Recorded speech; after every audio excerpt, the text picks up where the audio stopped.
மாலை வேளையில் எப்போவுமே லைட்டாக டிஃபன் சாப்பிடுவது வழக்கம். வீட்டில் இட்லி தோசை மாவு இருந்தது.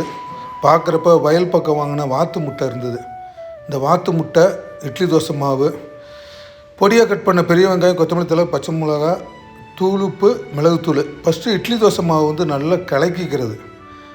நல்லா ஏன்னா நம்ம ஃப்ரிட்ஜிலேருந்து எடுத்துருக்கனால இட்லி தோசை மாவு நல்லா கலக்கி வச்சுட்டு அடுப்பை வச்சு தோசை சட்டி சூடு ஆனதுக்கப்புறம் இட்லி தோசை மாவில் 2 கரண்டி ஊற்றி நல்லா தோசை சட்டி முழுவதும் அப்படியே பரவலாக வட்டமாக அப்படியே ஊற்றுறது.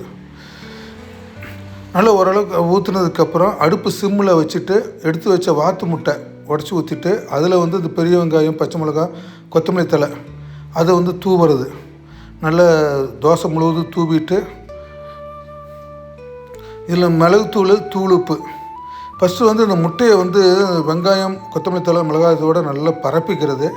அதுக்கப்புறம் எண்ணெயெல்லாம் தாராளமாக விட்டு அடுப்பை மீடியமாக வச்சு மிளகுத்தூள், தூள், உப்பு தூவிட்டு ஒரு தட்டு வச்சு மூடுங்க. வெந்ததுக்கப்புறம் தோசையை திருப்பி போட்டு திருப்பி தட்டு வச்சு மூடுங்க. வெந்ததுக்கப்புறம் ஒரு பிளேட்டில் வச்சு சாப்பிட்டு பாருங்கள்.